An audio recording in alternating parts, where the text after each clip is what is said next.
विष्णु भगवान की जय। जैसा कि आप जानते हैं कि हिंदू धर्म में एकादशी का बहुत बड़ा महत्व है। हिंदू पंचांग के अनुसार हर महीने में 2 बार एकादशी आती है, एक कृष्ण पक्ष और दूसरी शुक्ल पक्ष में। इस तरह साल भर में कुल 24 एकादशी होती है। ऐसा माना जाता है कि एकादशी का व्रत रखने और भगवान विष्णु की पूजा करने से सारे दुख दूर हो जाते हैं और मन चाहे फल की प्राप्ति होती है। वहीं फागुन महीने की एकादशी को विजया एकादशी कहा जाता है। यह एकादशी बहुत शुभ मानी जाती है क्योंकि इसका नाम ही विजया है, यानी जो भी इस दिन भगवान विष्णु की पूजा करता है उसे हर क्षेत्र में सफलता प्राप्त होती है, विजय प्राप्त होती है। तो अगर आपको भी यह व्रत करना है तो इस बार विजया एकादशी कब है, उसका शुभ मुहूर्त क्या है, पूजन विधि क्या है, अब वह हम जानेंगे। हिंदू पंचांग के अनुसार फागुन माह के कृष्ण पक्ष की एकादशी तिथि की शुरुआत 23 फरवरी 2025 को दोपहर 1:55 पर शुरू हो रही है और इस तिथि का जो समापन है वो 24 फरवरी को दोपहर 1:44 पर होगा। तो ऐसे में उदया तिथि के हिसाब से एकादशी का व्रत 24 फरवरी को ही रखा जाएगा और इसका जो पारण समय रहेगा तो व्रत के बाद सही समय पर पारण करना भी बहुत जरूरी है। पारण का मतलब है कि व्रत खोलना। ऐसा कहा जाता है कि एकादशी का व्रत हमेशा द्वादशी तिथि के अंदर ही खोलना चाहिए, वरना व्रत पूरा नहीं माना जाता। पंचांग के अनुसार पारण का सही समय 25 फरवरी को सुबह 7:01 से 9:21 तक रहेगा। तो जो द्वादशी तिथि है 25 फरवरी को दोपहर 12:47 पर समाप्त हो जाएगी। धार्मिक मान्यताओं के अनुसार इस दिन भगवान विष्णु और माता लक्ष्मी की पूजा करने से हर क्षेत्र में सफलता प्राप्त होती है। इस दिन भगवान विष्णु के साथ माता लक्ष्मी की पूजा करने से धन वैभव बढ़ता है और परिवार में खुशहाली रहती है। इसके अलावा यह भी मान्यता है कि यह व्रत करने से जीवन में आ रही परेशानियां दूर होती है और सफलता के रास्ते आगे ही आगे खुलते चले जाते हैं। विजया एकादशी के दिन सबसे पहले सुबह उठकर स्नान करें, उसके पश्चात पूजा प्रारंभ करें। भगवान श्री हरि, देवी लक्ष्मी और तुलसी जी की पूजा करनी चाहिए। इस पूजा में ना सिर्फ आपकी आर्थिक परेशानियां दूर होंगी बल्कि आपको विष्णु जी और तुलसी माता का आशीर्वाद भी मिलेगा, लक्ष्मी जी का आशीर्वाद भी मिलेगा, जिससे जीवन में खुशियां आएंगी। विजया एकादशी पर घर की सुख समृद्धि बढ़ाने के लिए आप तुलसी के पौधे पर कलावा भी बांध सकते हैं। ऐसा करने से आपके जीवन के संकट दूर होंगे और आपको भगवान विष्णु की विशेष कृपा प्राप्त होगी। एकादशी मंत्रों का जाप करते हुए भगवान विष्णु जी और माता लक्ष्मी का आशीर्वाद प्राप्त करें और इस दिन भगवान विष्णु पर तुलसी जी अवश्य चढ़ाएं। अब हम करेंगे विजया एकादशी व्रत कथा। तो बोलो विष्णु भगवान की जय, मां लक्ष्मी की जय।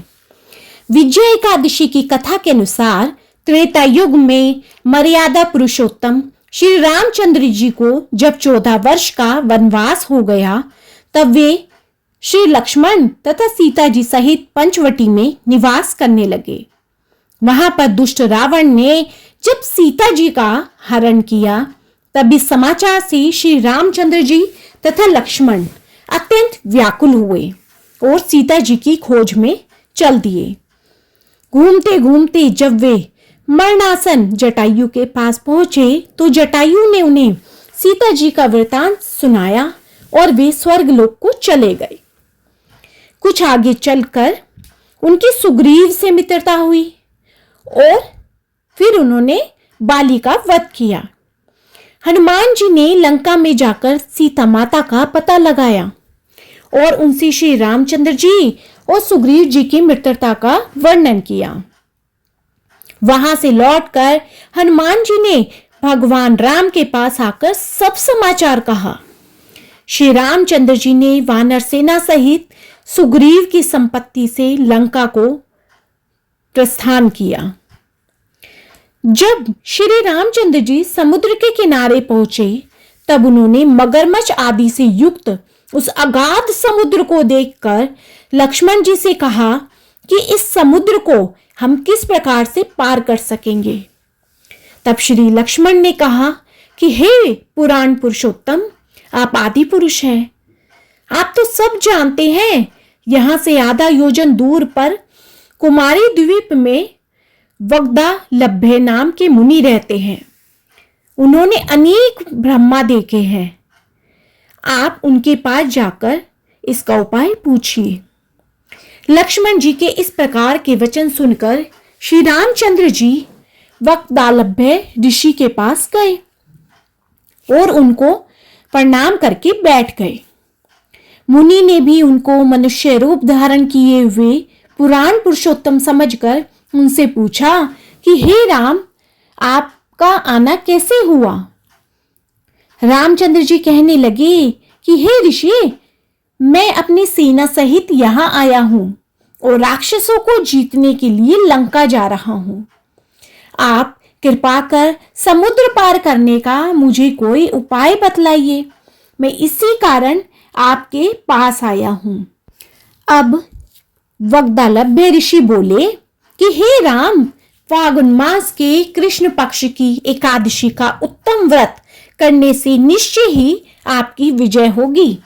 साथ ही आप समुद्र भी अवश्य ही पार कर लेंगे।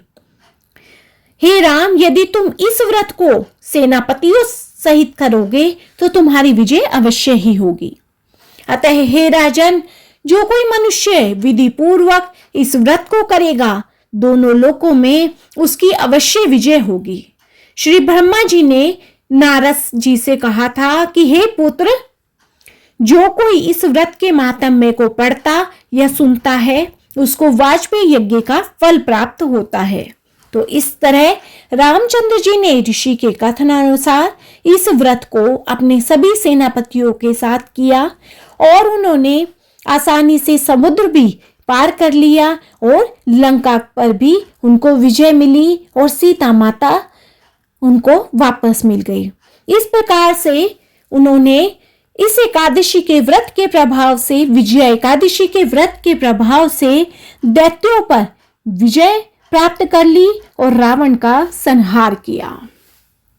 तो इस तरह विजय एकादशी का व्रत करने से, इस कथा को पढ़ने से या सुनने से आपको आपके हर क्षेत्र में सफलता प्राप्त होगी, आप विजयी बनेंगे। तो बोलो विष्णु भगवान की जय, माँ लक्ष्मी की जय। तो फ्रेंड्स, आपको मेरी ये वीडियो पसंद आई हो तो मेरी वीडियो को आप ज़्यादा से ज़्यादा लाइक, शेयर एंड सब्सक्राइब कीजिए और बेल आइकन जरूर दबा दीजिए ताकि न्यू वीडियोस का नोटिफिकेशन आपको ऑन टाइम मिलता रहे। बोलो ओम नमो भगवते वासुदेवाय नमः।